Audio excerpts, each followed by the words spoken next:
भोळा चक्रवर्ती त्याचे पाय माझे चित्ती वाचे वदता शिवनाम दया धर्मार्थ मोक्ष धर्मार्थ काम मोक्ष शिव देखता प्रत्यक्ष वाचे वदता शिवनाम दया एका जनार्दनी शिव निवारी कळिकाळाचा भेव वाचे वदता शिवनाम दयानवादी क्रोध काळ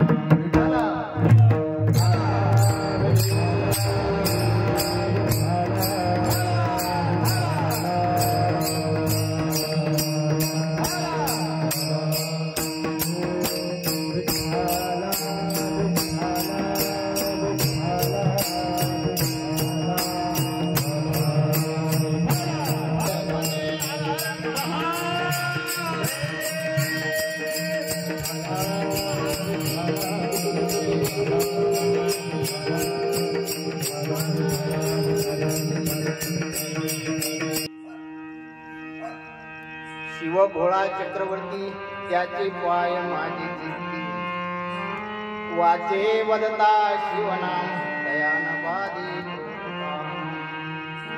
प्रस्तुत आपल्या या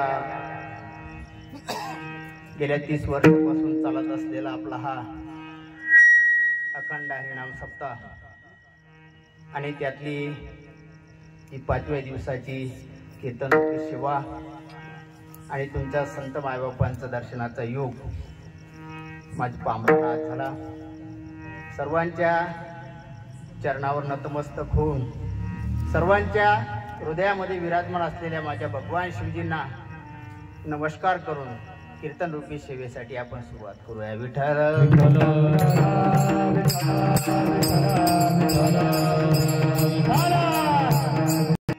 कीर्तन रूपी सेवेकरता निवडलेला अभंग जगद्गुरु शांती ब्रह्म एकनाथ महाराजांचा 4 चरणाचा अभंग. भगवान शिवजीच्या स्वरूपाचं आणि भगवान भोलेनाथाच्या नामाचा महिमा व्यक्त करणारा आजचा हा अभंग आहे. विठ्ठल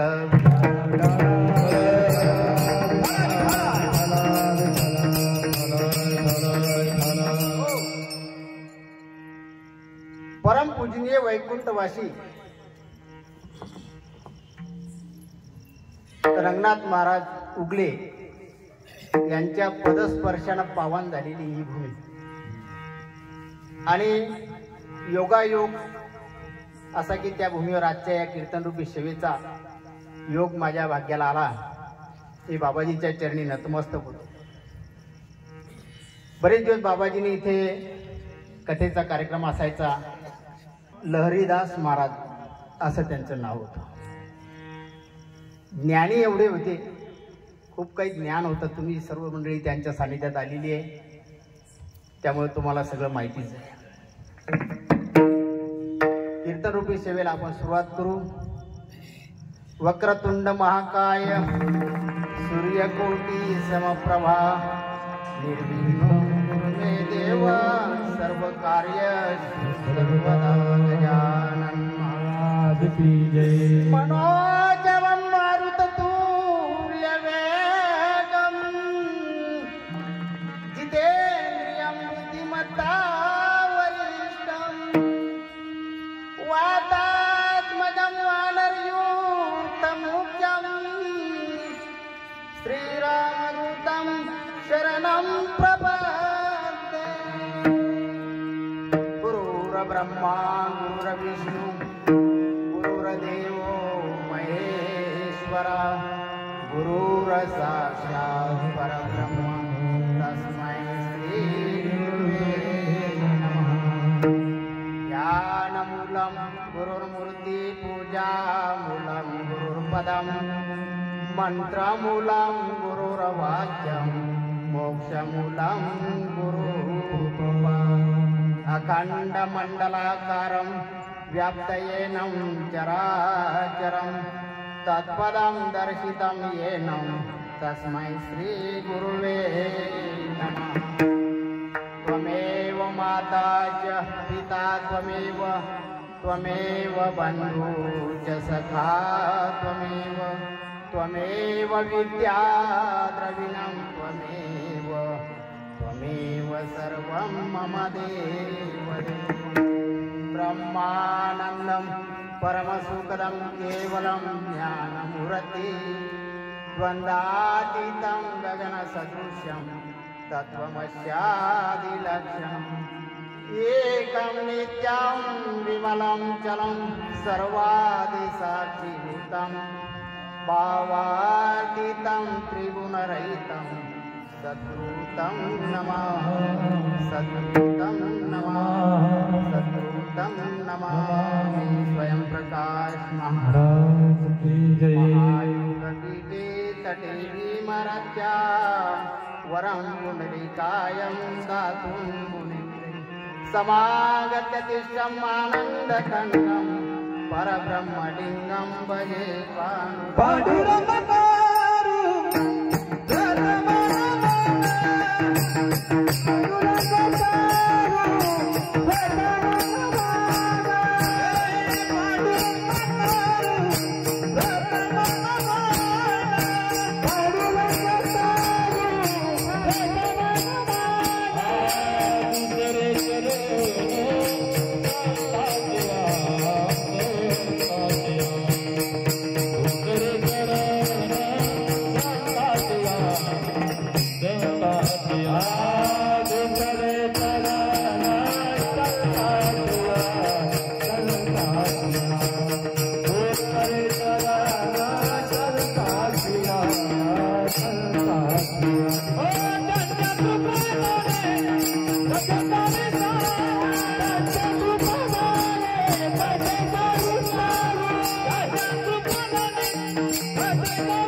हे जीवन श्री सद्गुरूंचे नमस्कार ते आता ओम नमो ज्ञानेश्वरा ओम नमो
प्राप्त स्थळी आणि प्राप्त प्रसंगी शांती ब्रह्म एकनाथ महाराजांचा हा 4 चरणाचा अभंग आपण आजच्या सेवेकरता निवडलेला आहे.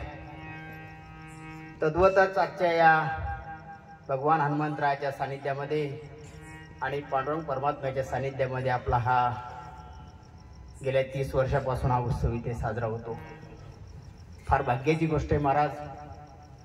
कलियुगामध्ये अशा प्रकारचे सप्ते नाही का, कथा पुराण आदरणीय आमचे गुरुतुल्य कोलते बाबांच्या मुखातून श्रीमुखातून आपण कथा ऐकतायत. सर्वच वारकरी संप्रदायावर प्रेम करणारी सर्व मंडळी या कार्यक्रमामध्ये आजच्या सहभागी झालेले आहेत, या धर्ममंडपामध्ये उपस्थित आहेत. सर्वांचा नामोल्लेख करणं शक्य नाही, पण सर्वच आपली वारकरी संप्रदायावर प्रेम करणारी ही सर्व मंडळी आजच्या या कार्यक्रमाला भरभरून अशी उपस्थित आहेत. वारकरी संप्रदाय हा जगाच्या पाठीवर फार मोठा संप्रदाय आहे महाराज. गेल्या 300-400 वर्ष अगोदर या संप्रदायाला वैष्णव संप्रदाय असं म्हणायचं. त्यानंतर त्याच्याही पुढे आणखीन 400 वर्ष समजा गेले असतील, 800 वर्षाच्या अगोदर याला नाव होतं भागवत संप्रदाय आणि आज त्याला वारकरी संप्रदाय असं म्हटलं जातं. विठ्ठल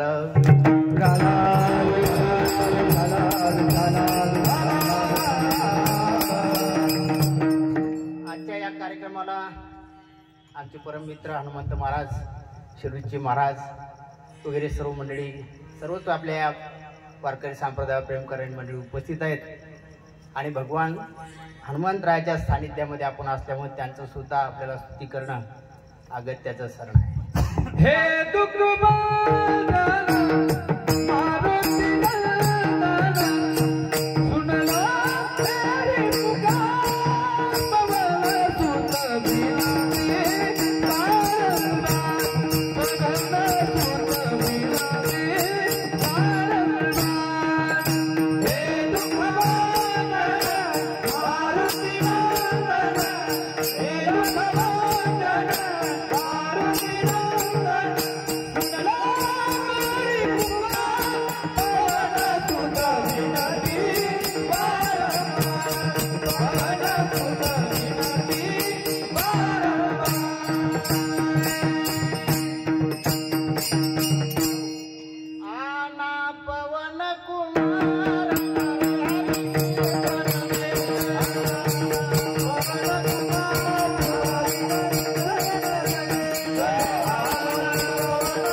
नाद बाबाला आपल्या काय सांगायचे या अभंगातून? शिव भोळा चक्रवर्ती त्याचे पाय माझे चित्ती. शिव हे दैवत भोळ दैवत आहे, भोळा बाबडा दैव आहे, पण तपश्चर्याच्या बाबतीत फार खडतड आहे. शिवाचे उपासक तिथे असतील ना, त्यांना कल्पना आहे की शिवाचं व्रत हे फार खडतड तपश्चर्याचं व्रत आहे. भोळा आहे, पण पुढे एक शब्द आहे चक्रवर्ती. आता भोळा माणूस चक्रवर्ती असणं हे पॉसिबल आहे का? इम्पॉसिबल. भोळा आहे पण चक्रवर्ती आहे. चक्रवर्ती म्हणजे ज्याच्या भोवती सतत ज्ञानाचं चक्र फिरते त्याला चक्रवर्ती असं म्हटलं जातं. विठ्ठल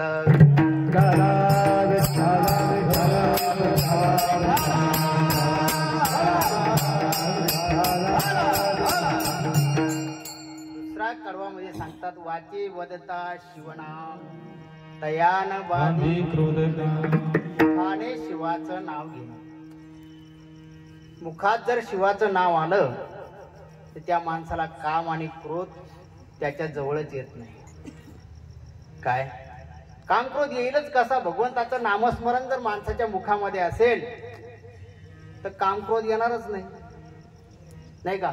शिव शिव म्हणता वाचे मूळ न राही पापाचे, ऐसे महात्म्य शंकराचे निगमागम वंदिती.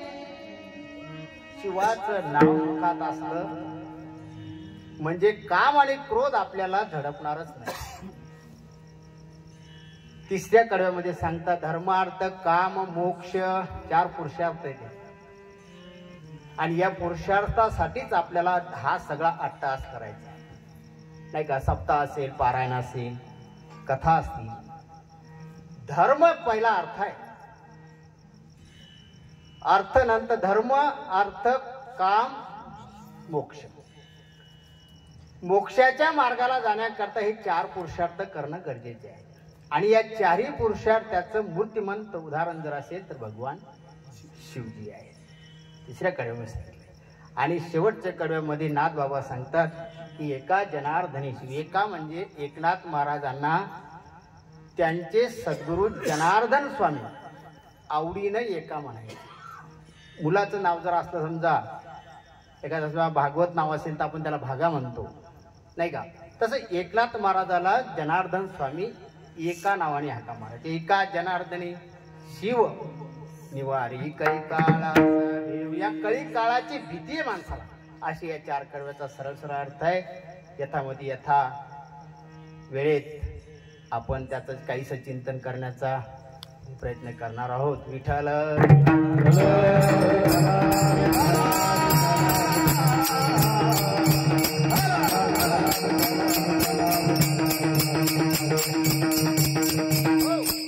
शिवाच्या लीला आपण बरेचसे ऐकले असते. शिवला आपण ऐकलेलं आहे. शिवाचा अभंग आपण का निवडला याचा अर्थ असा आहे की आज या हनुमंतरायाच्या दरबारामध्ये असलेली आपली सेवा आणि त्यांचा हा 11वा अवतार आणि याची या अभंगाची आज कलियुगामध्ये गरज आहे. नामस्मरणाला इतकं महत्व आहे महाराज. नाम घेण्यासाठी माणसाला कोट्य वर्षाचं तपश्चर्या करावं लागतं. आता आज हे सर्व तुम्ही मंडळी, आई बहिणी, माझे वडीलधारी मंडळी, सर्वच मंडळी जी आज या धर्ममंडपात उपस्थित आहेत, फार तपस्वी लोक आहे महाराज आपण. त्याशिवाय इकडं पायच ओढत नाही. आजच्या कीर्तनामधून आपल्याला काही हसायचं नाही. हासी करण्याकरता आणि हसून जीवनाचा हास्य होण्यापेक्षा भगवतमय जर व्हायचं असेल तर आपल्याला कीर्तन श्रवण करावं लागणार आहे. कारण ती कीर्तनामध्ये ती ताकद आहे महाराज, नाही का? कीर्तन चांग कीर्तन चांग कीर्तन चांग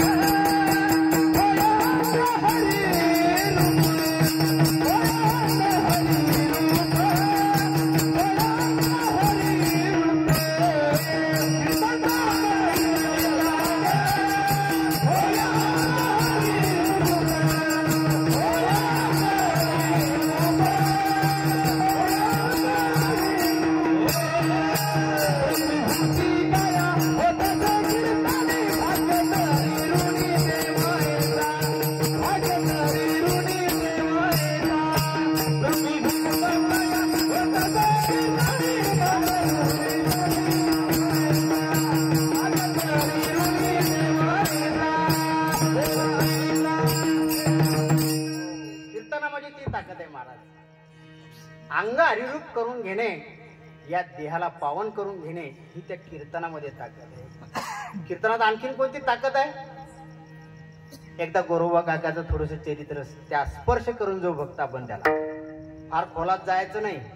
कारण काय, रस्त्याने चालवतो तो, त्याला काय म्हणतात, ड्रायव्हर. आणि ती खड्ड्यात जर नेता असला त्याला ड्रायव्हर म्हणता येईल का? आपल्याला चाकोरीत चालायचं आहे. थोडासा स्पर्श करू आपण त्याला. गोरोबा काकाकडून सगळ्या चरित्र माहिती आहे की स्वतःचं मूल सुद्धा चिखलामध्ये तुडवल्या गेलं होतं विठ्ठल नामाच्या गजरामध्ये.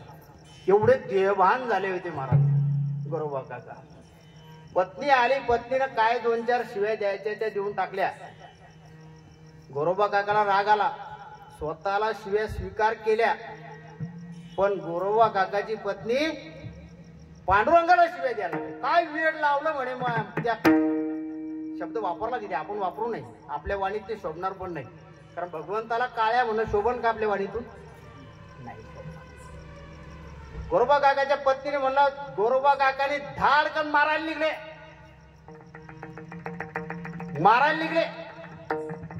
गोरोबा काकाची म्हणजे खबरदार, माझ्या अंगाला जर हात लावाल तर तुम्हाला पांडुरंगाची शपथ आहे. पांडुरंगाची शपथ आहे. गोरोबा काकांनी अगोदरचा प्रसंग असा होता की गोरोबा काकांच्या नाही का दोन्ही हात तोडून घेतले गोरोबा काकांनी. पत्नीनं म्हटलं की पांडुरंगाची शपथ, माझ्या अंगाला जर हात लावाल तर. गोरोबा काकांनी काय केलं, तो प्रपंचच बंद पडून गेला ना त्यांचा. त्या पत्नीने अशी शपथ घातल्यामुळं गोरोबा काकाच्या सासऱ्याबांना वाटलं चला काय हरकत नाही, आपल्याजवळ दुसरी मुलगी आहे, हिला पण देऊन टाकू गोरोबा काकांना. दुसऱ्या आपल्या मुलीचंच लग्न त्या गोरोबा काकाशी लावून दिलं. आणि वरात निघाली बाहेर. लग्न झालं, लग्न सोहळा संपूर्ण आटोपला. आणि बाहेर वाटी लावायला जेव्हा जातात ना, त्यावेळेस सासरेबुवा गोरोबा काकाला सांगतात की महाराज हो, अजिबात भेदभाव करू नका बरं. पहिलीला जसं वागवलं तसंच दुसरीला वागवा, अजिबात भेदभाव करू नका, पांडुरंगाची शपथ आहे म्हणतो. अरे अरे अरे, सगळा सत्यानाश झाला म्हणे. आता पहिलीला जसं वागवलं तसं दुसरीला वागवा लागणार आहे. पहिलीला कसं वागवलं ते तुम्हाला माहिती आहे. गोरोबा काकाने पांडुरंगाची शपथ मोडली नाही, पण त्या 2 बायांनी एक दिवस विचार केला. मला काय होते म्हणे, आपण दोघांच्या अंगावर असं दोन्ही हात घेऊन घेऊ त्यांचे, आणि घेतले हात अंगावर घेतले. जेव्हा गोरोबा काकांना जागाला पाहते ताऱ्यावर, पांडुरंगाची शपथ माझ्याच्याने मोडल्या गेली. आणि मी कशासाठी सांगतोय, कीर्तनाची ताकद सांगतो महाराज. दृष्टान याच्यासाठी कीर्तनात काय सामर्थ्य आहे. दोन्ही हात तोडून घेतले. त्यानंतर भगवंताने खूप परीक्षा पाहिली त्यांची. त्यांचे मडके घडवायचा जो व्यवसाय होता तो पण बंद पडला. हातच नाही तर कुठून मडके घडवणार. ते पांडुरंग परमात्मा बी तिथं त्या मडके घडवायला आले. सर्व चरित्र आपल्याला माहिती येते. परंतु पुढे काय झालं, भगवान परमात्मा फार कसोटी घेत असतात महाराज. खूप एवढी कसोटी घेतात ना की त्या कसोटीला जो माणूस उतरतो तो मात्र त्या परीक्षेत पास झाल्याशिवाय राहत नाही. गोरोबा काकाला दोन्ही हात तोडलेले. कीर्तनाचा नाद महाराज छंद असतो एखाद्या माणसाला. कीर्तन कुठेही असलं ना आणि आपल्याला जर निमंत्रण आलं तर माणसानं 10 कामं सोडावी. असं समजायचं की आपल्याला एखाद्या माणसाने सांगावं महाराज चालता कीर्तनाला, त्याला टाळायचं नाही. का टाळायचं नाही? समजा भगवंतानी आपल्यावर निश्चित कृपा केली म्हणून आपल्याला निमंत्रित केलं गेलं, म्हणून 10 कामं सोडून पहिले कीर्तनाला गेलं पाहिजे. विठ्ठल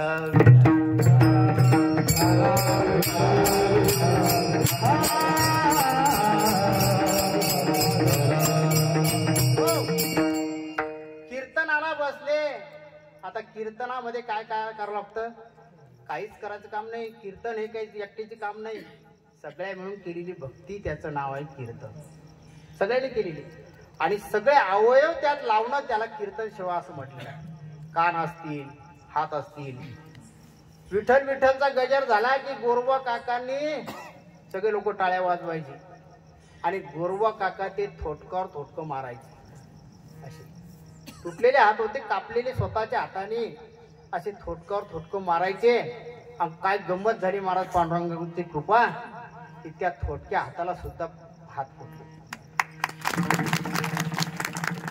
बाजूच्या माणसाने पण अरे म्हणे जादूगार तर नाही, जादूगार तर नाही म्हणे, आता याला हात नव्हते आता हात आले. ही त्या कीर्तनाची ताकद आहे महाराज. विठ्ठल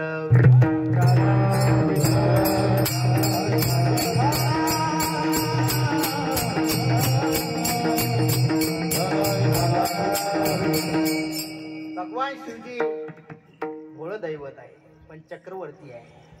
भगवान शिवाचे भक्त जर तुम्ही पाहिले ना, सम्राट महाराज बिलकुल भर गच्च बिलकुल त्यांच्याकडे इस्टेट प्रॉपर्ट्या सर्व गोष्टी कशाचीच कमतरता नाही, अजिबात कशाचीच कमतरता नाही. रावणाकडे काय कमी होतं का? निस्सिम भक्त होता तो रावण भगवान शिवाचा. त्यांचं देणंच असं आहे, उदारपणे देतात ते. तुम्ही फक्त मागा, काय केलं तर मागायचं बी काम पडत नाही, आपोआप देऊन टाकतात. असं दैवत आहे ते. पण त्याची तपश्चर्या करावं लागते महाराज. भगवान शिवजी राहणं माणसांचं काय, त्यांचं स्मशानामध्ये नाही का, त्यांना काही वैभव आहे का? कुठल्या वैभवात नाही महाराज. ती देवता कुठलंच वैभव नाही. कैलासीचा देव घोडा चक्रवर्ती, सतीचा देव घोडा चक्रवर्ती, कैलासीचा देव घोडा चक्रवर्ती, कैलासीचा देव घोडा चक्रवर्ती, पार्वतीचा पती योगी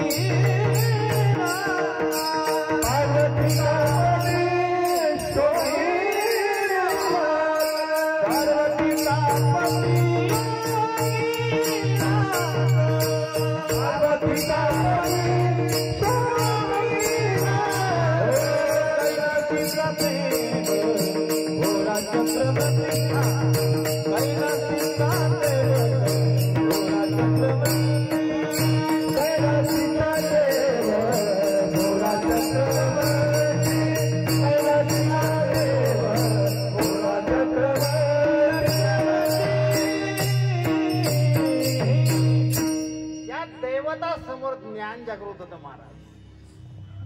ज्ञान जागृत होतं त्या भगवंताच्या जवळ नाही का. जिथे ज्ञान विज्ञान संजीव होते, जिथे योग विद्ये सामर्थ्य, जिथे मानवाला मिळे मोक्षदा, तुझ्या पायरीशी सदा नम्र माथा, विपुल अश्वत्थदर्शास आले, तिथे गीत ओवी सदैवेद धारे, तुझ्या शशकात सायुजनाथा, तुझ्या पायरीशी सदा नम्र माथा, तुझे मंदिरी आर्त जीवास तृप्ती, तुझ्या दर्शनी लोक स्वानंद घेती, श्रुतिधन्य झाला तुझे तुझ्या पायरीशी सदा नम्र माथा, सामर्थ्याने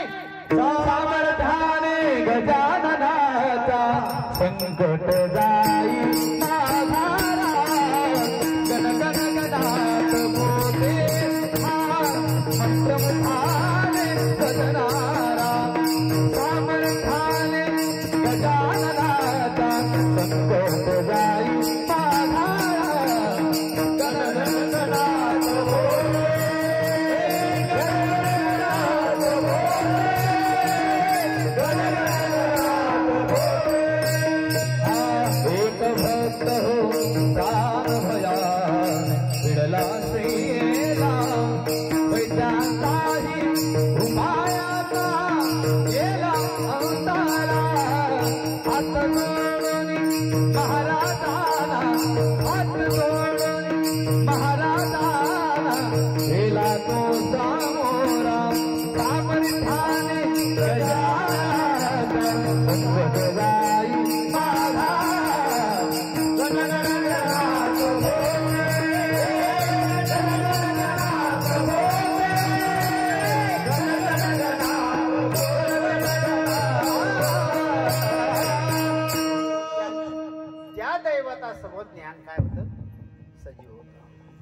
माणसाच्या जीवाला शांती मिळते असं हे दैवत.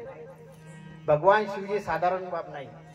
आदिनाथ गुरु सकळ सिद्धा मच्छिंद्र तयाचा जेवढे सिद्ध पुरुष होऊन गेले त्या सिद्धांचे दाता भगवान शिवजी.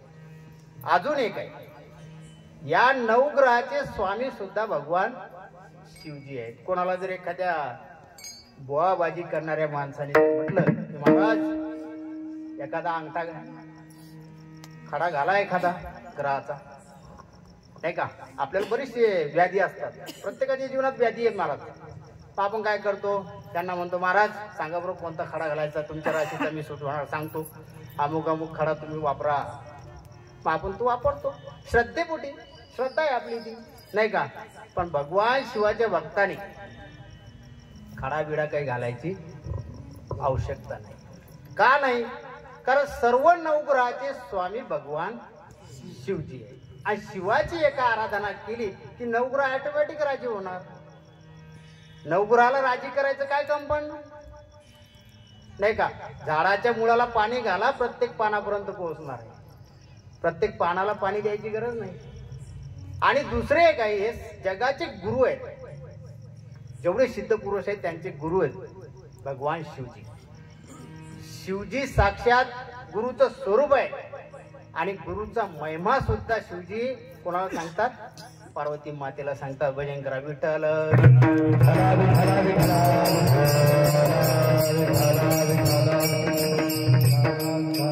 एकदा कैलास पर्वतावर काय झालं, मरुदगण भूतगण सर्व मंडळी आपली बसली. पार्वती मातेने एक प्रश्न विचारला, देवा प्रश्न विचारू का? म्हणे विचारा ना. म्हणे या जगामध्ये या सृष्टीवर जर एखादं श्रेष्ठ तत्व असेल तर मला सांगा. श्रेष्ठ तत्व.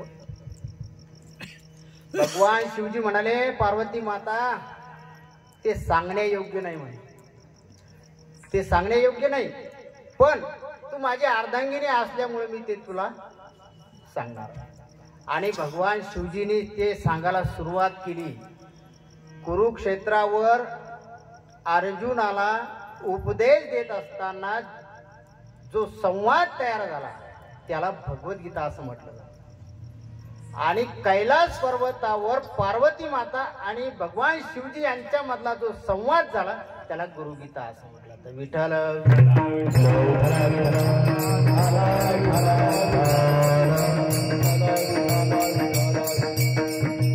कालच्या महाराजांनी सांगून गेले की जो माणूस स्वतः पोहणं जाणतो तो दुसऱ्याला काय करतो, पोहणं शिकू शकतो.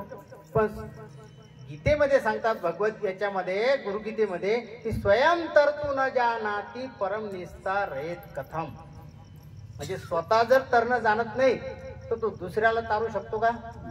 त्यावर एक प्रश्न विचारला त्यांनी, काय की असे पाषाणाची एक दगड जर तरत नसेल असे दोन दगड लावू आपण. एक ट्रॅक्टर जर ओढत नसेल तर आपण काय करतो, डबल लावतो, नाही का. 60 हॉर्सपॉवरचा नसेल ओढत तर एखादा आणखी 60चा लावतो. दुसरा दगड लावला, तिसरा लावला, असे किती दगड लावले म्हणजे ते तरंगतील पाण्यावर? नाही तरंगणार. स्वयं तरतु न जानाति. ते स्वतः तरणं जाणत नाही, ते दुसऱ्याला तारणं शिकवतील का? नाही शिकू शकत. मग जे तरलेले आहेत त्या जगामध्ये, कोण तरलेले आहेत? संत. म्हणून संत महात्मे जे तरलेले आहेत त्यांना, त्यांचं अनुकरण आपण करावं. म्हणजे आपल्या जीवनामध्ये सद्गुरु रूपी आपण सद्गुरूची माळ घालावी. मार्ग दावून गेले आधी, मार्ग दावून गेले आधी,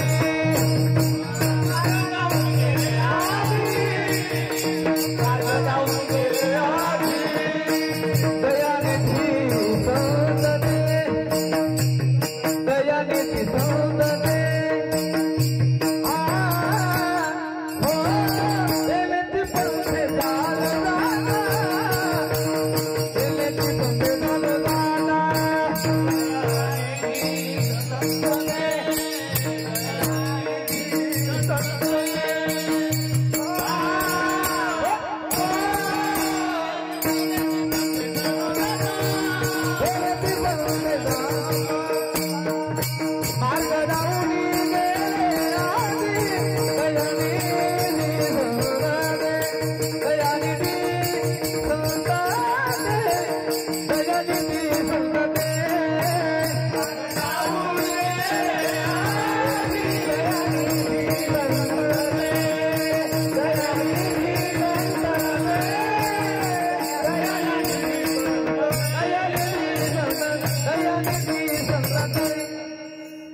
संत माणसाच्या जीवनामध्ये आले पाहिजे. आजपर्यंतची अशी परंपरा होती, एक गुरु एक शिष्याची परंपरा असायची. आता ती बदलली माऊलीने. माऊलीने काय केलं? पूर्ण विश्वाला हा काय दिला? प्रसाद वाटप केला. म्हणून आता एक गुरु असला तर त्याला 10, 15, 20 काय जे 100, 200 ज्ञानदेवा सार चोजवीरे, ज्ञानदेवा ज्ञानदेवा सार चोजवीरे, दहिनी प्रसाद निवृत्ती दातार, ज्ञानदेवा सार चोजवीरे, ज्ञानदेवा सार चोजवीरे, ज्ञानदेवा सार. माऊलीने सगळ्या जगाला हा प्रसाद वाटून टाकला. आता विश्वात्मा की देवी तिने वाग्यातले तो. नंतर पुढे म्हणलं, जो जे वांचील तो ते लावो प्राणी जात. तेव्हा मला हेच मागणं दे. कोणतं? जे लोक मागतील ना तुम्हाला भविष्यामध्ये, ते त्यांची तू इच्छा पूर्ण कर, हेच मला मागणं. माऊलीने माऊली करता काहीच नाही मागितलं. संत जीवनामध्ये असायलाच पाहिजे, सद्गुरु जीवनामध्ये असायलाच पाहिजे. तुम्हाला माहिती आहे सगळ्या लोकांना. आता मला एक सांगा की या मंडपामध्ये, या धर्म मंडपामध्ये जागी जागी लाइटिंग लावलेली आहे, जागी जागी असं चांगल्या प्रकारची व्यवस्था केलेली आहे. साऊंड सिस्टीम चांगली आहे, मृदंगकार चांगले आहेत नाही का, हार्मोनियम वादक चांगले आहेत, गायक उत्कृष्ट आहेत, तुम्ही श्रोते मंडळी त्यापेक्षा उत्कृष्ट आहे नाही का. मला एक सांगा, आता ही सगळ्या गोष्टी सज्ज आहेत इथे नाही का, लाइटिंग व्यवस्थित सज्ज आहे. आणि इथे जर आता लाईन नसली, समजा सप्लाय नसला, काय होईल? गेली समजा लाईन. आता एक गृहीत धरा तुम्ही, ते काय होईल? अंधार पडेल ना, अंधार पडेल. तसा जीवनाचा अंधार घालवण्याकरता आपल्या सद्गुरु रूपी जीवनामध्ये कनेक्शन आपल्याला जोडावं लागणार आहे. विठ्ठल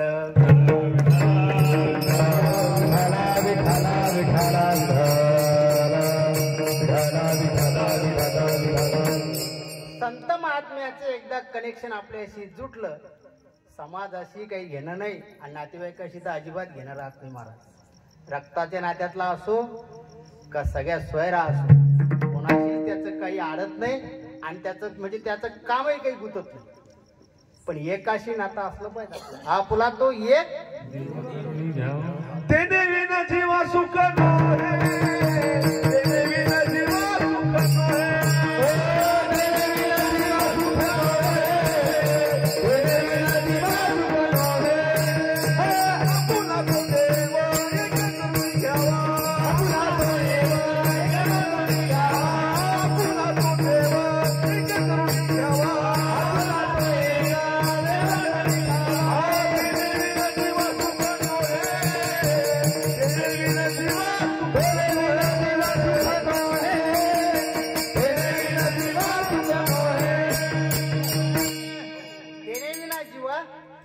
आपला तो एक देव. देव कराय करता मग काय लागेल आपल्याला नाही का, देव कराय करता आपल्याला साधन लागेल ना काहीतरी. आपली साधक अवस्था चालू आहे सध्या. आपल्याला साध्यापर्यंत जायचंय, साधन लागेल, माध्यम लागेल, नाही का.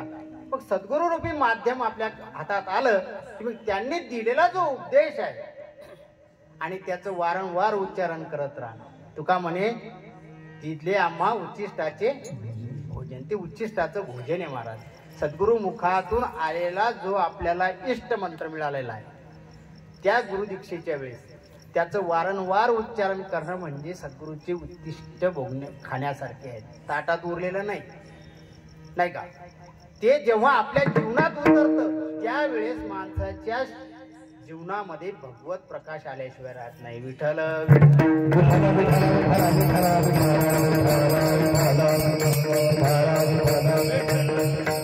म्हणून जगद्गुरु तुकाराम महाराज 2 लोकाला धन्यता देतात. तुकाराम महाराज त्यांची पात्रता केवढी होती, खूप मोठी पात्रता होती या संतांची महाराज. तुकाराम तुकाराम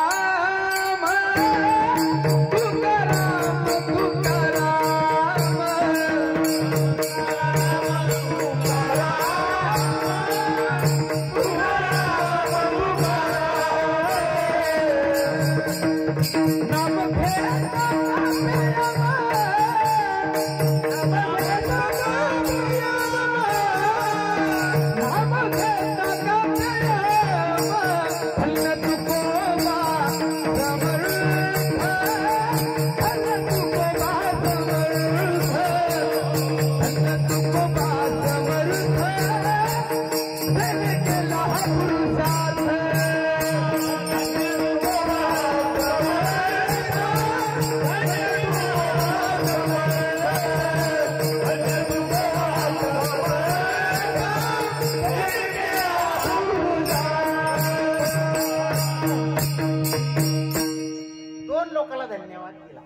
धन्यता दिली. कोणी तुकाराम महाराज कोणालाच धन्यता दिली नाही त्यांनी.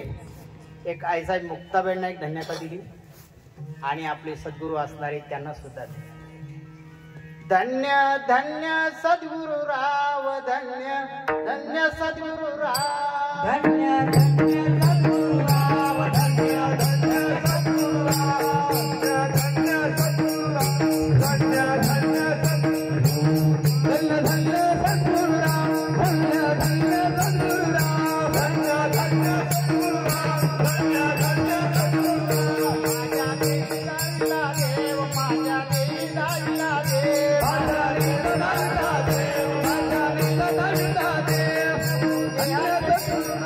धन्य धन्य सद्गुरु राव, धन्य धन्य सद्गुरु राव, धन्य धन्य सद्गुरु राव.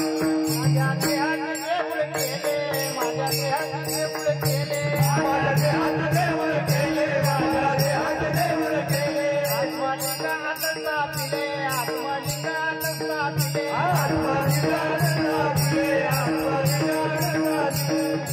निर्गुणाच्या वळल्या वाटी, निर्गुणाच्या वळल्या वाटी, निर्गुणाच्या वळल्या वाटी, निर्गुणाच्या वळल्या वाटी. मुक्ताबाई ओवाळीची, ओवाळीची, मुक्ताबाई ओवाळीची, ओवाळीची, मुक्ताबाई ओवाळीची, ओवाळीची, मुक्ताबाई ओवाळीची, ओवाळीची. धन्य धन्य मुक्ताबाई, धन्य धन्य मुक्ताबाई, धन्य धन्य मुक्ताबाई, धन्य धन्य मुक्ताबाई, धन्य धन्य मुक्ताबाई, धन्य धन्य मुक्ताबाई. रामाने माझे आई, माझे आई, रामाने माझे आई, माझे आई. धन्य सद्गुरु राव, धन्य धन्य सद्गुरु राव, धन्य धन्य सद्गुरु राव, धन्य धन्य सद्गुरु राव, धन्य सद्गुरु राव, धन्य धन्य सद्गुरु राव. धन्य धन्य सद्गुरु राव, माझ्या देहाचे देऊळ. अरे देवळात जायची गरज नाही. एकदा सद्गुरु रूपी मार्ग आपल्याला सापडला ना, देवळात बी जायची गरज नाही. देवळात जायची गरज म्हणजे जायचंच नाही असं नाही. शब्दाचा अर्थ घेऊ नका.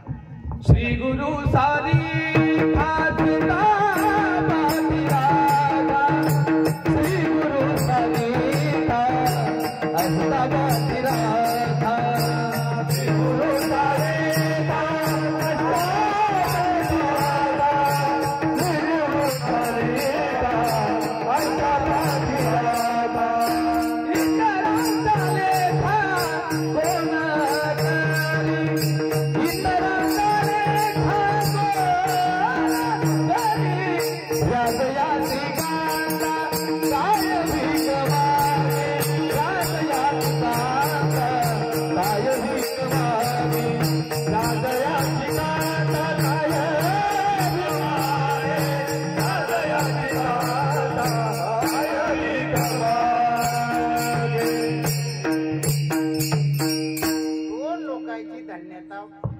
तुकाराम महाराजांनी दिली सद्गुरूला आणि आईसाहेब मुक्ताबाईला. सद्गुरू हे असं शस्त्र आहे महाराज, आणि गुरुगीता ही असं शस्त्र आहे की कोणतंही काम जर आपल्या जीवनात लाडत असेल ना, तुम्ही गुरुगीतेचा पाठ करा. यम यम चिंतयते काम तम तम प्राप्नोति निश्चितम. ज्या ज्या कामासाठी आपल्याला आवश्यकता भासेल त्या कामाचा संकल्प करून गुरुगीतेचा पाठ करा. ते काम जर चुटकीसरीचं झालं नाही तर पांडुरंगाची शपथ घेऊन सांगतो, विठाला विठाला विठाला विठाला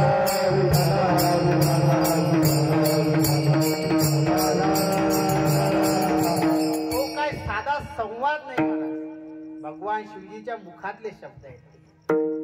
गुरुगीता अक्षरे कैकम मंत्र राजम विदम प्रिय. अरे पार्वती मातेला सांगतात तो सांगण्यायोग्य नाही, पण तू माझी अर्धांगिनी असल्यामुळे मी ते तुला सांगत आहे. गुरु शब्दाचा अर्थ आहे अज्ञान, आणि रू शब्दाचा अर्थ आहे त्याच्यावर टाकल्या जाणारा प्रकाश, ज्ञानाचा प्रकाश, म्हणून त्याला गुरु हा शब्द असं म्हटलेला आहे. विठ्ठल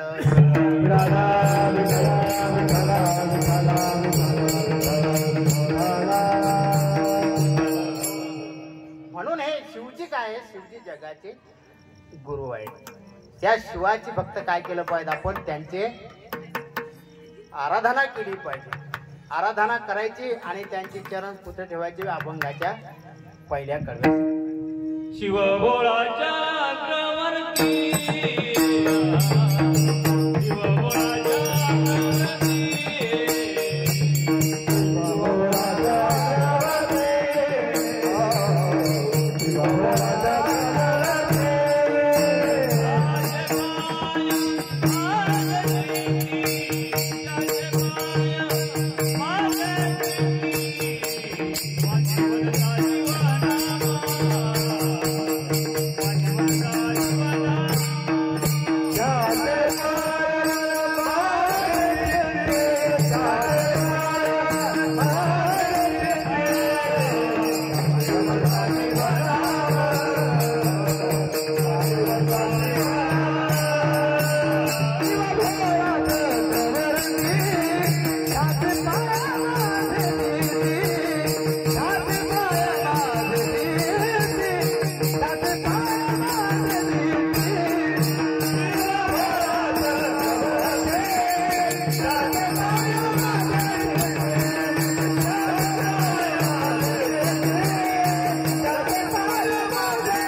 त्याचे पाय माझे चित्ती. मोठ्यात मोठी साधना आहे.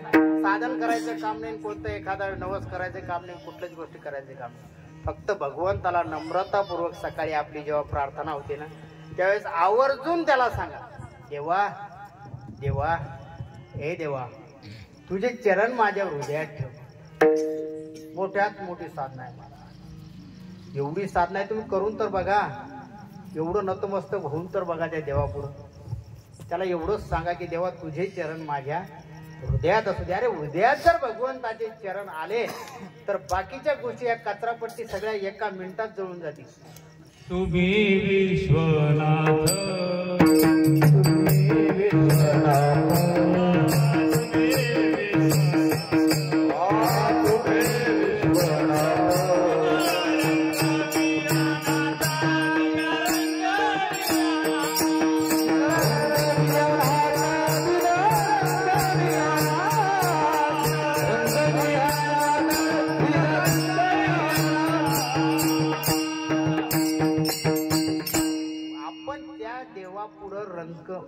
आणि गरीब झालो पाहिजे. आपण गरीबपणा दाखवला पाहिजे नाही का. आपला मोठेपण आपण दाखवता कामा नाही देवा. सद्गुरू आणि भगवान परमात्मा यांच्या समोर आपली नम्रता असली पाहिजे, नम्र भाव असला पाहिजे, लीनता असली पाहिजे नाही का. ती लीनता असली की भगवान परमात्मा यायला वेळ लागेल नाही. अहंकार आला की गेलं सर्व. एकदा एका भक्ताला एक नास्तिक माणूस छळत होता. खूप असा वादावाद चालला रस्त्यावर त्यांचा. आणि भगवान जगदीश कृष्ण परमात्मा जेवायला बसलेले होते आणि नेमकं ताटावर बसले आणि तिकडे ते वाद सुरू झाला. आता हा जो सात्विक प्रवृत्तीचा माणूस होता तो निमूटपणे आपला ते ऐकत होता, आणि तो दुष्ट प्रवृत्तीचा जो व्यक्ती होता तो याला काय गलीगत म्हणजे खूप अशा शिव्या द्यायचा की त्याचा काही हातपार नव्हती, अशा प्रकारचं बोलायचं. तेव्हा भगवंताला जरा साखर वाटलं थोडंसं, आणि भगवान परमात्मा त्यांना म्हटले रुक्मिणी मातेला मी जाऊन येतो, जरा माझ्या भक्तावर थोडंसं संकट आहे. अहो म्हणे जेवण तर करा, जेवता जेवता ताटावून, नाही म्हणे भक्त संकटात आहे. गेले परमात्मा, अर्ध्या रस्त्यापर्यंत गेले, अर्धा रस्ता त्यांनी काढला, आणि अर्ध्या रस्त्यात गेल्यावर त्या सात्विक प्रवृत्तीच्या माणसाचा संयम सुटला, त्याचा संयम सुटला. 2 शिव्या याने दिल्या, एक मात्र याने देऊनच टाकले, आणि याने शिवी दिल्याबरोबर काय झाले की भगवान परमात्मा अर्ध्या रस्त्यातून घरी आहे. आई साहेबांनी विचारलं का हो तुम्ही गेले होते लगेच वापस आले, काय भानगड आहे? म्हणे काय नाही काय नाही काय नाही, ती कुत्र्याची लढाई चालू आहे. ती कोणती लढाई चालू आहे? कुत्र्याची लढाई आहे. तो नास्तिक मी बोलतो, हा आस्तिक पण बोलून राहिला. जर तो बोलला नसता तर मी मात्र मध्यस्थी करायला गेलोच असतो. विठ्ठल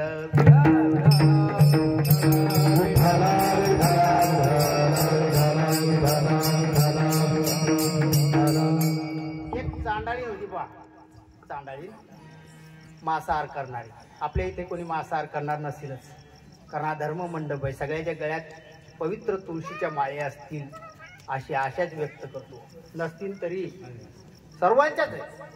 एकादशी व्रत आणि तुळशीची माळ हे वारकऱ्याचं वैभव आहे महाराज. एकादशी व्रत केलं पाहिजे, त्रयोदशी व्रत नाही का, आणि गळ्यात तुळशीची पवित्र माळ असली पाहिजे. तुळशीच्या माळेनं काय फरक पडतो? लोक म्हणतात बराच काही फरक पडतो त्याच्यात. वैकुंठाला नेण्यापर्यंतचं सामर्थ्य त्या तुळशीच्या माळेमध्ये. हो, तुळशीची माळ जरूर असली पाहिजे. आणि संप्रदायामध्ये तो दंडकच आहे.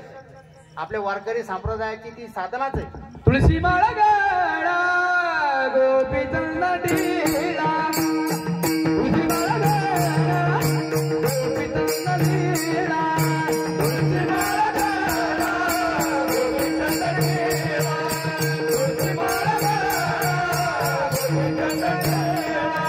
गोपी चंदनीला. वैष्णवांचा वैष्णवांचा वैष्णवांचा तुळशी माळ गळा गोपी चंदनीला, तुळशी माळ गळा गोपी चंदनीला. हृदय गळा वैष्णवांचा, हृदय गळा वैष्णवांचा, तुळशी माळ गळा गोपी चंदनीला, तुळशी माळ गळा गोपी चंदनीला. त्या चांडाळीनं काय केलं? मांसाहार करायचा म्हणून बकरीचं पिलू म्हणून काय कापलं? गाईचं पिलू कापलं. तिच्या हातून कापल्या गेलं सहज, आणि डोळे उघडून पाहते तर पारे म्हणे अरे रे रे रे शिव शिव शिव शिव. 2-4 शब्द शिवाचे नाव निघाला. त्या चांडाळीला नेण्याकरता पृथ्वीच्या समायाला काय झालं? वहा काय यम आले मोठाले, हो, आणि नेलं त्याला यमपुरी त्या चांडाळीला. तिथे गेल्यानंतर ते यमराज आपला हिशोब विचारतात. यमराजाकडं हिशोबाचं खातं आहे बा थोडस. याला कोणत्या प्रकारची सजा द्यायची हे नंतर ठरवू, पण याचं काही पुण्याचा भाग आहे का तो पहिले पहा. काही थोडंफार पुण्य असेल तर प्लस मायनस करता येते, नाही का. पुण्यात पाहायला गेले त्यावेळेस पुण्यासाठी दुसरं तर काहीच नव्हतं, पण उभ्या आयुष्यामध्ये फक्त 2 वेळा शिवाचं उच्चार, शिव शिव हे 2 शब्द उच्चारलेले होते. त्या यमराजाने आज्ञा दिली, ऐ जाऊ द्या म्हणे याला कैलासात, हे आपलं गिऱ्हाईक. त्या 2 शिवाच्या शब्दावर कुठून नेलं त्याला? कैलासमध्ये नेलं. एवढं त्या शिवाच्या नावामध्ये काय आहे? सामर्थ्य आहे. शिव जर शिव असे, जोपर्यंत माणूस शिव आहे तोपर्यंत आपण या धर्म मंडपात आहे, आणि त्यातला शिव जर निघून गेला तर काय होतं? ते शिववंत. शेवाजवळ घरचे माणसं तरी जातात का? अहो, ते कोरोना मागच्या 2-3 वर्षापूर्वी येऊन गेलं ते आपल्याला माहिती नाही का? सगळ्याला माहिती आहे ना. कोरोनात लोक भाकरी सुद्धा आपल्या घरच्याला द्यायचे असेल असे फेकून द्यायचे. ताटं तिकून आणले की इकडेच गायब करायचे. काय केवढं मोठं शिकवलं. आपल्या त्या कोरोनाने आपण हे शास्त्रात ऐकत होतो फक्त, नाही का, की माता पिता बंधू भगिनी कोणी न पवती निर्वाणी इष्टमित्र सज्जन सखे येतव सुखाची येथे कोणी सोडवेना सद्गुरु शिवाय या जीवनाची सोडवणूक कोणी करत नाही. म्हणून जीवनामध्ये सद्गुरु असले पाहिजे. पण सद्गुरु येण्याकरता भगवान शिवाची पहिले काय करावं लागते, आराधना करावी लागते, त्यांची भक्ती करावी लागते, त्यांचे पाय आपल्या चित्तामध्ये ठासून ठासून भरावे लागतात. त्यावेळेस आपल्याला सद्गुरूची प्राप्ती होते, नाही का. नाथबाबाला अशी प्राप्ती नाही झाली. नाथबाबाला जगद्गुरु काय जनार्दन स्वामी रूपी सद्गुरू त्यांच्या जीवनामध्ये आले, साधनेला पाठवलं. साधक अवस्थेत असताना मनुष्याला खूप मोठी खडतर साधना करावी लागते महाराज. आणि तो साधक जेव्हा ते खडतर तपश्चर्या करतो ना, त्यावेळेस तो त्याच्यातून उत्तीर्ण होत असतो. नाथबाबा जेव्हा साधनेला बसायचे, पंचफणी नाग त्यांच्यावर सावली करायचा, उन्हामध्ये बसायचे, नाही का. एक संत महात्मे एकदा साधनेला बसले नैनितालच्या जंगलामध्ये, आणि त्यांच्या मौज मस्तीमध्ये, आता ते काय असतं, दोन प्रकारचे लोक असतात पाहिजे. हे जे गुरु आहे ना, हे दोन प्रकारचे असतात, एक मौनी आणि एक वक्ता. त्यांचे दोन प्रकार आहेत. मौनी गुरु कसे असतात, त्यांचे असे काही बोलायचं नाही, समाजाला त्यांच्यापासून काही फायदा नसतो, ते त्यांच्या आत्ममस्तीमध्ये असतात, त्यांचा समाजाशी काही ते म्हणजे संवादच नसतो. पण वक्ता गुरु हे ह्या बुडणाऱ्या जगाला, हे बुडते जन हा, त्याला उद्धरण्याचं सामर्थ्य त्यांच्यामध्ये असतं, त्या वक्त्या गुरुमध्ये. असे जे गेले तिकडे नैनितालच्या जंगलामध्ये आणि साधनेला बसतो. साधना चालू असताना काय झाले की केव्हा रात्र झाली पताच नाही लागला. सकाळ झाली ते एका दगडावर बसलेले होते, आणि साधना करता करता त्यांना वाटलं, अरे बाबा मी रात्रभरापासून साधनेला बसलो, मला केव्हा गाढ समाधी लागून गेली काही कळालं नाही. आता सकाळ झाली, मला जेवणाची व्यवस्था, आता जेवणाची व्यवस्था लागेल ना, नाही का. जरी झाला संन्यासी तरी मध्यान्नाला जेवण हे लागतच, नाही का. जेवणा वाचून जमत नाही, नाही का. पूर्वीच्या काळी होऊन गेलं बुवा ते. कसं आहे, पूर्वी कसा होता, प्राण हा अस्थिगत होता. अस्थि जोडेपर्यंत माणूस साधना करू शकत होता. काय ते सत्ययुगातली गोष्ट आहे, ते आपल्याला आता जमणार नाही ते, नाही का. तेत्रा युगामध्ये नाडीगत प्राण आला, नाडी सुकली तेव्हा प्राण गेला, नाही का. द्वापार युगामध्ये चर्मगत आला, आणि आता प्राण कसा आहे, अन्नमय. भागवत आपण महाराज सांगून राहिले, अन्नमय प्राण आहे. एकादशी असली, दुसऱ्याशी द्वादशीला आपल्याला काल्याचं कीर्तन ऐकायचं जीवर येते, काल्याचं कीर्तन महाराज. काय नाही का, काय खेळायचे, काय कीर्तनाचे सुख. असो, तो भाग निराळा आहे. द्वादशी ही द्वादशीचा नियम आहे. भागवतामध्ये सुंदर वर्णन आहे. डोंगरेजी महाराज तर फार सुंदर वर्णन करतात की साधन द्वादशी म्हणतात त्याला. साधन द्वादशी म्हणजे सूर्योदयाच्या वेळेला उपवास सोडणे, साधन द्वादशी त्याला असं म्हटलं जातं. हे त्रयोदशी व्रत आहे. भागवतात डोंगरेजी महाराजांनी फार सुंदर वर्णन केलं. त्यात एक सांगितलं मात्र की भात म्हणजे भगर त्या दिवशी चालत नाही बरं का. चालतात नाही चालत तो आपला प्रश्न आहे, पण डोंगरेजी महाराज सांगतात, मी नाही सांगत. त्या दिवशी भगर नाही चालत, भगर खाल्ली म्हणजे उपास सुटला. ऐसे व्रताती नदीन परिपूर्ण एका जनार्दनी बंधन दया नाही सर्वथा.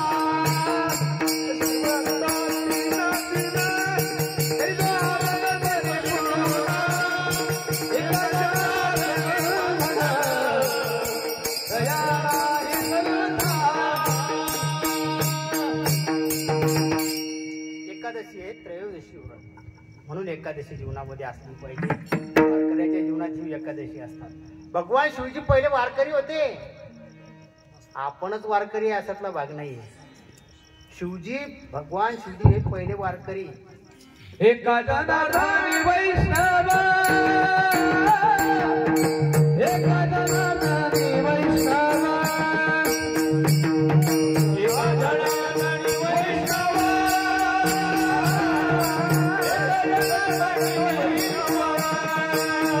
शिरोमणी महादेव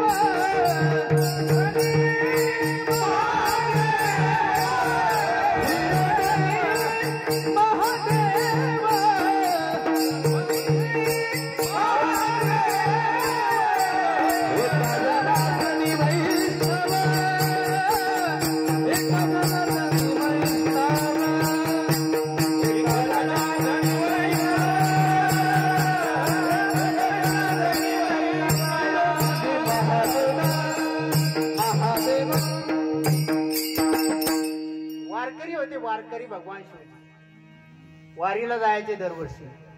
आपल्याला जर एखादं म्हटलं ना कोणी वारीचं तर म्हणजे नाही महाराज, कालच्या महाराजांना सांगितलं ना आपल्याला सविस्तर, पुढच्या वर्षी महाराज आहे मी आता पुढच्या वर्षी वारी, पुढच्या वर्षी नाही.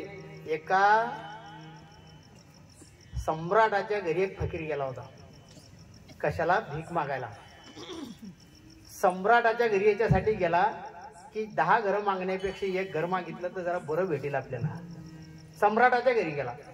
तो सम्राट आपल्या नोकराला सांगतो की त्या भीक मागणाऱ्याला सांग की उद्या ये. काय उद्या ये? ते आपला घरचा एक गेला माणूस म्हणे बाबा उद्या बोलवलंय म्हणे तुम्हाला. जोराने हसायला लागला तो फकीर. काय कळतंय म्हणे यांना, काय कळतंय यांना, उद्यापर्यंत आपण जगणार हे कळालं. अरे वा, उद्यापर्यंत. अरे इथे क्षणाचा भरोसा नाही. क्षण आता इथे उद्या आपण, आता या क्षणाला पुढच्या क्षणाला पुढे काय भरोसा आहे? क्षण मंगूर आहे, नाशिवंत बी आहे नाही का? काही भरोसा नाही. म्हणून कल करे सो आज आणि आज करे सो अभी. आणि दानात तर कधीच मागं राहू नये माणसाला. हे दैवी कार्य आहे ना महाराज. हे दिलं तरी चालतं, नाही दिलं तरी चालतंय. भगवत कार्य आहे, त्याला काही नाही. पण आपल्याला ती आपली संधी दवडल्या जाते, आपली संधी गमावल्या जाते. म्हणून आद्य कर्तव्य करून सर्वात पहिले आपण दानासाठी धुरलो पाहिजे. आपली संधी जाईल ना ती. सप्त्यात आपण आलो काय, वर्गणी दिली काय, नाही दिली काय, काय सप्ताह होणारच आहे. पण आपली संधी तर दवडली ना आपण. या मानव जन्मात येऊन आपण जे करायला पाहिजे ते तर केलंच नाही. धनाचा 1/3 भाग हा परमार्थात खर्च केला तर बरं, नाही तर त्याचे पैसे त्याला काढून घेण्याकरता उत्तम व्यवहारी, उत्तम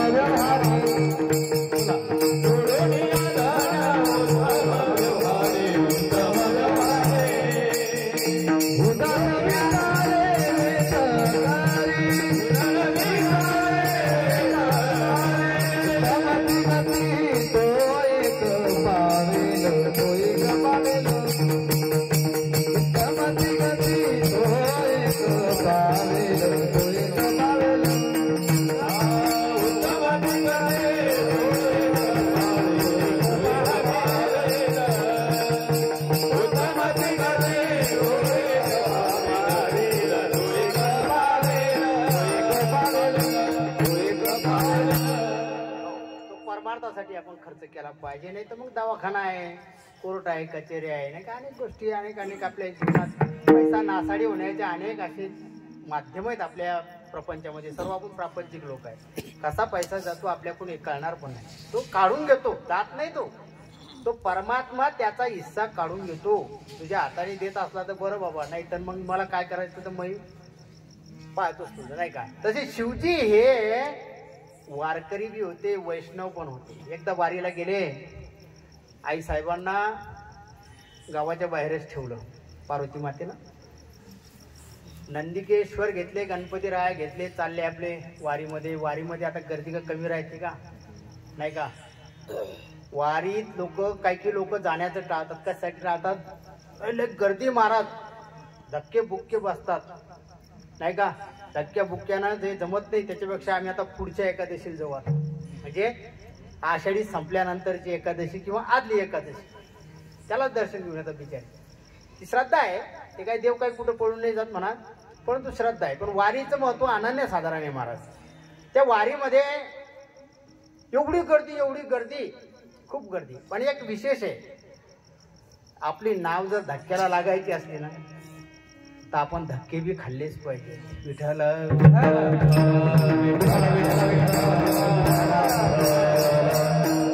नाव ही एका जागेवर उभी चांगली का त्या समुद्रात धक्क्याला लागलेली चांगली? चालती पाहिजे ना ती, फिरती, नाही का? एका जागी उभी काय कामाची? तशी एका जागी उभी आहे, तिकडे गेले तर धक्के लागले 2-4 की आपली धाड लागून जाईल. ती बिलकुल असं लोक म्हणतात का हो आता कसं होतं, पहिले कसं होतं, आता कसं झालं याचं, नाही काय? त्याला आपल्या व्यावहारिक भाषेमध्ये प्रगती म्हणतात. लोक म्हणतात ना प्रगती. काय प्रगती झाली त्याची? संत प्रगती नाही म्हणत, माऊली प्रगती शब्द वापरत नाही. माऊलीचं वाङ्मय तोलून मापू नये. हरिपाठामध्ये पाहतो माऊलीने गती शब्द वापरले. गती वापरला ना हरिपाठामध्ये. हो, प्रगती नाही म्हणत. प्रगतीला अधोगतीची शक्यता असते. जिथं प्र लागतो तिथं अधोगती येते, नाही का. अधिकारी निराळन, प्रभारी अधिकारी निराळन. प्रभारी अधिकारी असला म्हणजे तात्पुरता भार आहे, उद्या मी त्यात सोपून देणार आहे, मी निघून जाणार आहे. प्रभारी ती प्रभारी झाली. आणि गती हा शब्द माऊली वापरता याच्यासाठी की एकदा गती झाली म्हणजे ती गतीच राहते, ती अधोगती कधीच होत नाही. विठ्ठल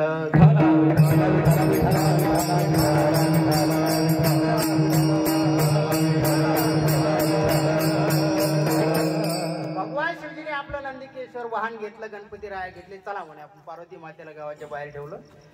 लोकांनी विचार केला म्हणे महाराज इथे एका माणसाला चालणं मुश्किल आहे आणि तुमचे हे एवढं मोठं वाहन, नाही काय वाहन एवढं मोठं जमणार नाही म्हणे वारीत. बरं म्हणे काय हरकत नाही. भगवान शिवजी सुद्धा काय झालं, लोकांनी सांगितल्याप्रमाणे होकार दिला, काय हरकत नाही म्हणे. मारुती रायाच्या पुढे नंदिकेश्वर बसलेले आहेत पंढरपूरमध्ये.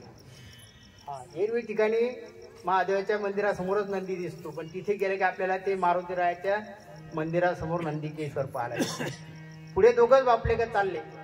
गणपती रायाचं मोठं ते असं पोट वगैरे ते पाहून आणि चाललंय जडच झालं. गणपती बाप्पाला सुद्धा सोडून दिलं दरवाज्यावर, थांबा म्हणे इथंच तू. आणि भगवान शिवजी एकटेच कुठे गेले, पांडुरंगाकडे. पांडुरंगाकडे गेले ना गेले तर पांडुरंगाला एवढा आनंद झाला महाराज.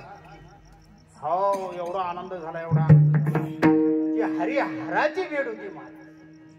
हरिहर तिथे एकत्र होते.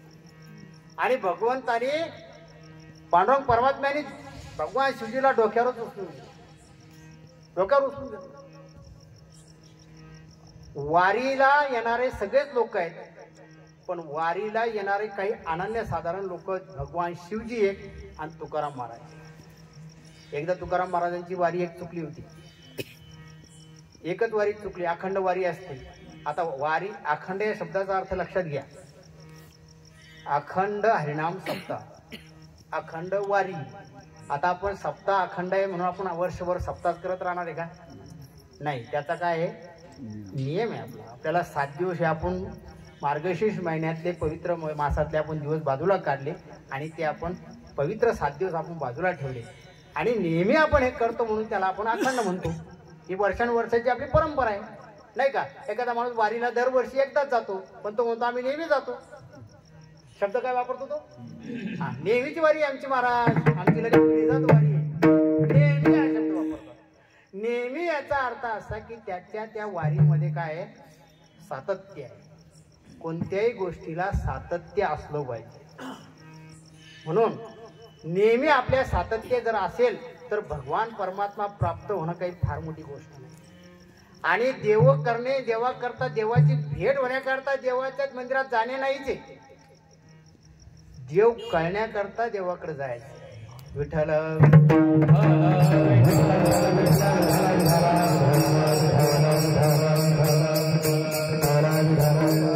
देव आपल्याला त्या दिवशीच भेटलेला आहे, ज्या दिवशी आपला जन्म झाला त्या दिवशी देव भेटलेलाच आहे. आता ज्या दिवशी आपला त्याचा वियोग होईल त्या दिवशी काय होईल, रामनाम सत्य.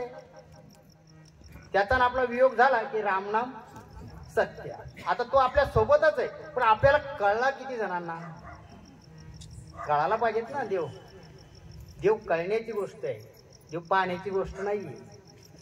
एका बाईने काय केलं, चहामध्ये साखर टाकली चांगल्या प्रकारे. हो, आणि एक नास्तिक माणसाने चहा घेतला, म्हणे बाई त्यात साखर टाकली. हो, साखर टाकली. दाखवा साखर कुठे येतं, तर टाकली तर दाखवा मग. आता नाही काय, दाखवल्या जाणारी वस्तू नाही ती. एक संत महात्मे होते, एका संताकडे एक फकीर गेला. एका संताकडे सगळे युक्त्या असतात महाराज, संताकडे सगळ्या प्रकारची युक्त्या असतात. एक नास्तिक माणूस होता, म्हणे बाबाला आपण खोटं पाडू म्हणे. आता आपल्याला बाबा खोटे पाडायचे. काही लोकांचं ते एक म्हणजे एक तो पिंडच तसा असतो, ते संतांशी छेडणं, संतांच्या शिर्डीमध्ये त्यांना आनंद मिळतो. म्हणजे बाबा एवढे जाणकार आहेत, त्यांना आपल्याला खोटं पाडायचं. मग काय केलं, एक पोपटाचं पिलू घेतलं आणि असं पिशवीत घातलं आणि अशी त्याची मान अशी हातात धरली. म्हणे बाबा ह्याच्यात पोपटाचं पिल्लू आहे, बरोबर आहे, मी सांगतो म्हणजे तुम्हाला, पण हे जिवंत आहे का मेलेलं आहे एवढं तुम्ही सांगा. आता त्याला वाटलं जिवंत जर म्हणलं तर गळा दाबला की मरेल बाहेर काढू, आणि मेलेलं जर म्हटलं तर जिवंत बाहेर काढू. बाबा कोणत्या ना कोणत्या मार्गे खोटा पडणारच. पण संत महात्म्याकडे फार युक्त आहे. आमचे संत फार म्हणजे संप्रदायामध्ये कोणती अशी गोष्ट नाही की ती अशक्य आहे. संप्रदायामध्ये सगळ्या गोष्टी आपल्याला सुलभ करून दिल्या आपल्या संत महात्मे. संतांनी दिलेलं उत्तर ऐकण्यासारखं आहे. मला त्या संतांनी दिलेलं आहे. म्हणे माऊली या पिशवीत असलेला पक्षी हा मेलेलाच आहे, पण तुम्ही जर ठरवलं तर त्याला जिवंत सुद्धा काढू शकता. विठ्ठल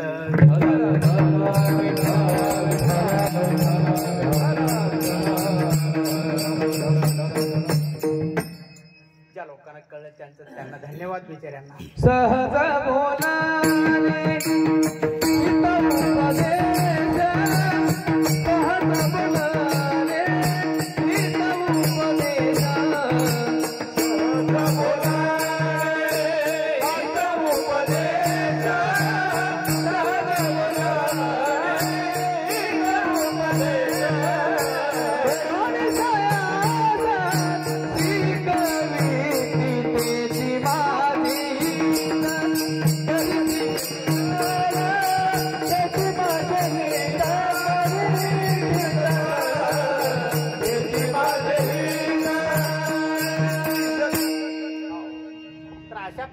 चारही पुरुषार्थाचा जर पाहायचे असले तर भगवान शिवजी अभंगाच्या 3ऱ्या चरणात सांगतात. धर्मार्थ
मूर्तिमंत उदाहरण म्हणजे भगवान शिवजी. धर्म अर्थ काम मोक्ष शिव देखता प्रत्यक्ष. भगवान शिवाचं दर्शन झालं की चारही पुरुषार्थ आपल्या जीवनामध्ये उतरतात. आता पुढे एक गोष्ट राहिली, फक्त काही काळाचा भय राहिला नाही का. शास्त्राभ्यास नको, श्रुती पडू नको, तीर्थाशी जाऊ नको, योग्याभ्यास नको, व्रतिमक नको, तीव्र तपेची नको, काळाचे वय मानसी नको, दृष्टाची शंकू नको, याची स्मरणे पतित तरती, दोष सोडू नको. कोण तरलं नाही का, पतित तरले.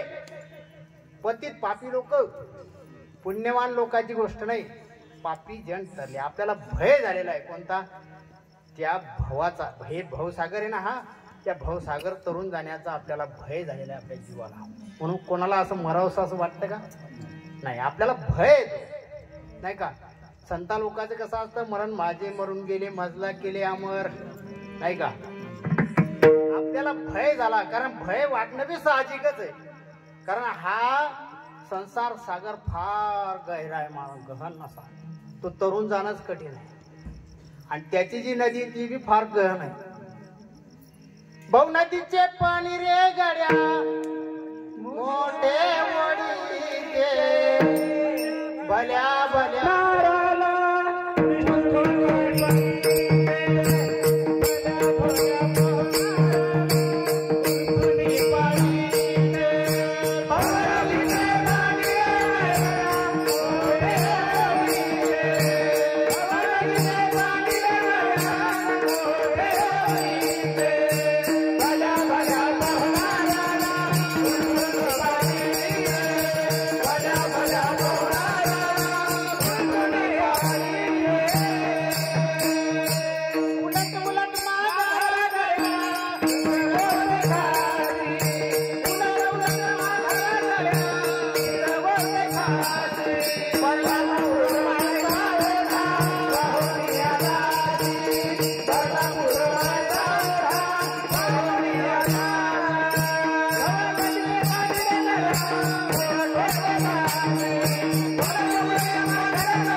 खूप जोरात वळत होते.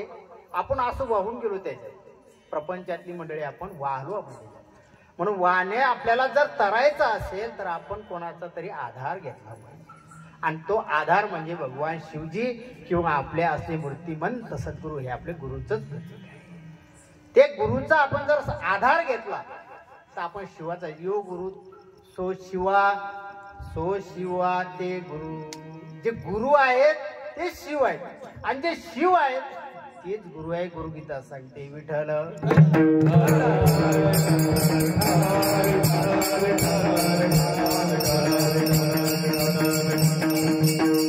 भजन करा विठोबार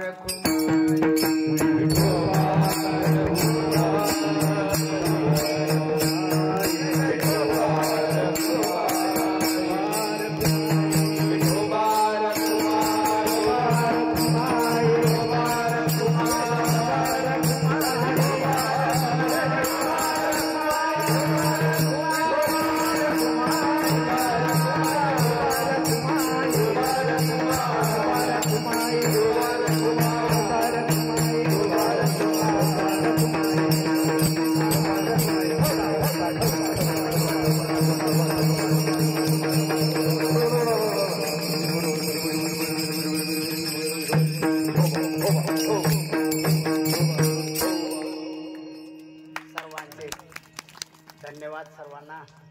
आज चांगल्या प्रकारचं साऊंड सिस्टीम शेवटचं चरण होईल शांततेला. साऊंड सिस्टीम, मंडप, हार्मोनियम वादक गुरुवर्य कोलते महाराज, सर्वच आपले वारकरी सांभाळ. मला नाव नाही माहिती, आमचे काका खाजने काका असतील, नाही काय गुरुजी आहेत आमचे. आमच्या सप्त्याचे म्हणजे मुख्य माणसं गणेशराव आहेत आमचे मित्र, हनुमंत महाराज आहेत आलेले, हे आमचे शिरूंचे महाराज आहेत, माऊली महाराज आमचे फार उत्कृष्ट गायक, उत्कृष्ट वादक, सर्व गोष्टी पूरक आहेत, कशाचीच काही कमी नाही. आणि तुम्ही उत्कृष्ट श्रोते, या सगळ्या गोष्टीत महत्वाची आहेत. विठ्ठल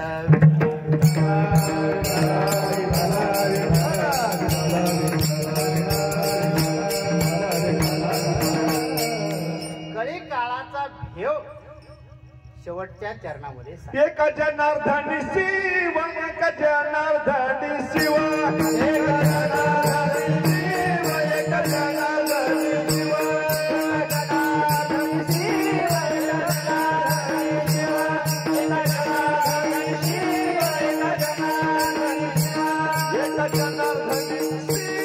एका जनार्दनी शिव, एका जनार्दनी शिव, एका जनार्दनी शिव, एका जनार्दनी शिव, एका जनार्दनी शिव, एका जनार्दनी शिव.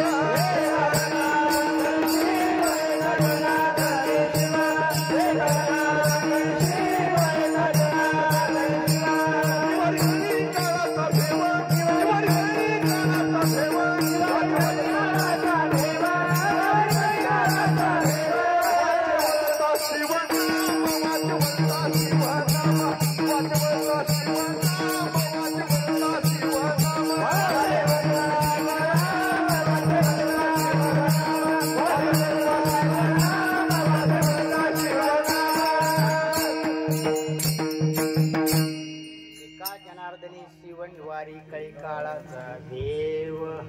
कळी काळाची भीती जाते. माणसाने भगवान शिवाची आराधना केली पाहिजे. कोणत्याही देवाची आराधना करा ती सारखीच आहे, पण शिवजीचं व्रत हे फार अनन्यसाधारण. असं पंचक्रोशीमध्ये आपण याच पंचक्रोशीतले लोक आहेत. भरपूर असे जागृत देवस्थान आहेत, भगवंताचे ज्योतिर्लिंग आहेत. बरेच लोक ज्योतिर्लिंग करून आलेले आहेत. सौराष्ट्रे सोमनाथस्य श्रीशैले मल्लिकार्जुनम उज्जैन्यां महाकालम ओंकारं ममलेश्वर परल्या वैजनाथत्यं दाकिन्या भीमाशंकरं सेतुबंधे नुरामेशं नागेशं दारुका त्र्यंबकं गौतमी तटे हिमालये तु केदारं कृष्णेश तु शिवा. एतानि ज्योतिर्लिंगानि सायं प्रातः नरा सप्त जन्म कृतं पापं स्मरणेन विनश्यति. विठ्ठल विठ्ठल विठ्ठल विठ्ठल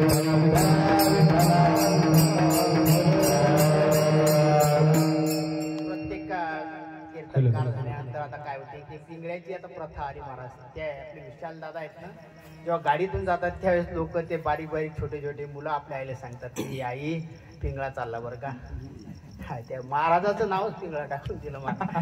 तो इतकं प्रसिद्ध झाला नाही का. आमच्या हनुमंत महाराज सुद्धा पिंगळ्यामध्ये उत्कृष्ट आहेत. महाराज आता पिंगळ्याचा सुरुवात करतात. हे तरी नाही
महाराजांसाठी एकदा टाळी वाजवा. उत्कृष्ट असा पिंगळा महाराजांनी गायला. शिवभोळा चक्रवर्ती त्याचे पाय माझी जिंकली, वाचे वदता शिवनाम दयानवादी धर्म अर्थ मोक्ष शिव देखता प्रत्यक्ष, वाचे वदता शिवनाम दयानवादी क्रोधकाम. एका जनार्दनी शिव निवारी कळी काळाचा भेद. वाचे वदता शिवनाम तया ज्ञानेश्वर माऊली ज्ञानराज माऊली ज्ञानेश्वर माऊली ज्ञानेश्वर माऊली ज्ञानराज माऊली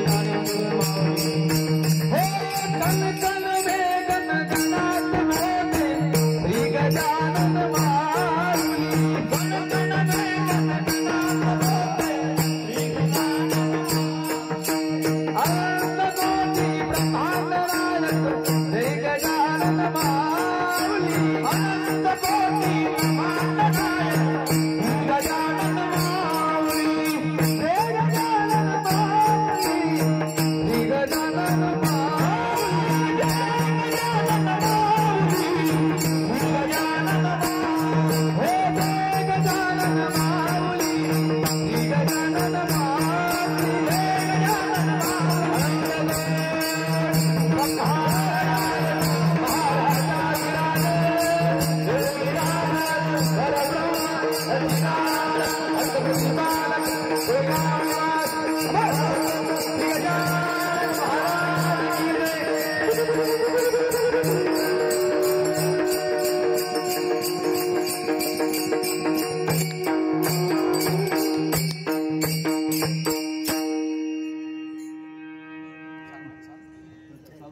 एक जनार्दनी शिव एक जनार्दनी शिव एक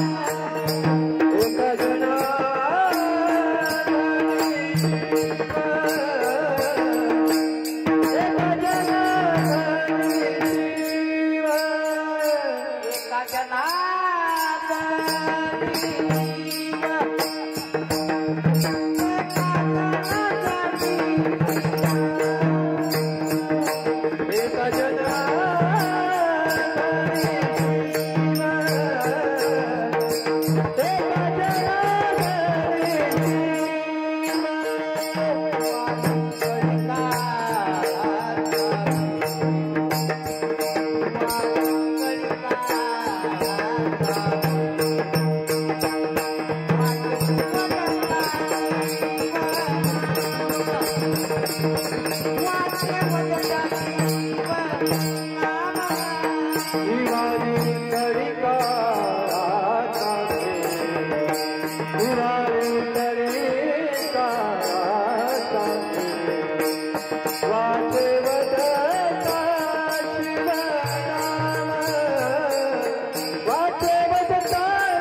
बजाने की क्या पता है, ये तो हमारे सारे महाराज को पूछो। गायन की क्या पता है, ये तो हनुमान महाराज को पूछो। हारमोनियम बजाने की क्या पता है, ये तो हमारे माऊली को पूछो। भोजन की क्या पता है, मंडली को पूछो। ताड़ बजाने की क्या पता है, ये तो ताड़करी मंडली को पूछो। ना बजाने की क्या पता है, कीर्तन सुनने की क्या मजा है।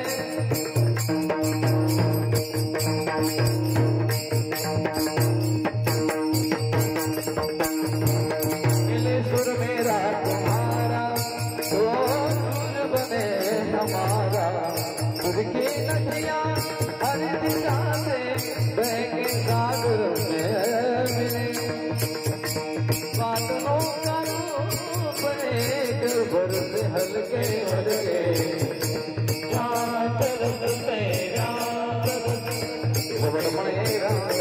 मेरा उकारिया में के सागर में बदनाता रूप लगे बरसनों दे भूले। मेरे दार में दार मारो बने अपनी माझा माझा बनी तारा भैया गिरबरू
अखंड हरिनाम सप्ताहाचा आज 5वा दिवस आहे।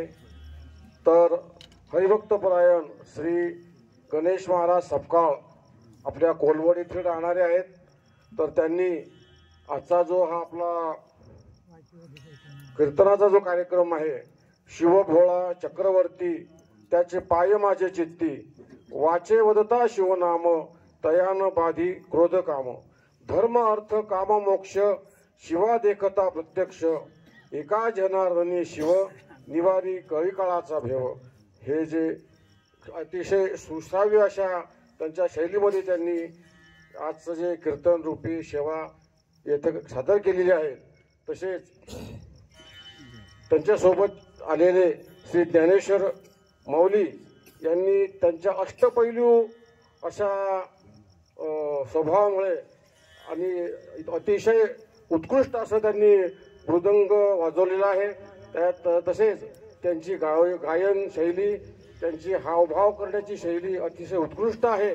तसेच त्यांच्या सोबत असलेले श्री हनुमान महाराज सुद्धा अतिशय व्यवस्थित खूप छान त्यांनी गायलेलं आहे. तसेच आपल्या येथील सर्व टाळकरी मंडळी यांनी सुद्धा अतिशय सुंदर असं टाळ वाजवून या कीर्तनाची शोभा वाढवलेली आहे. तर उद्या दिनांक 25/12/2022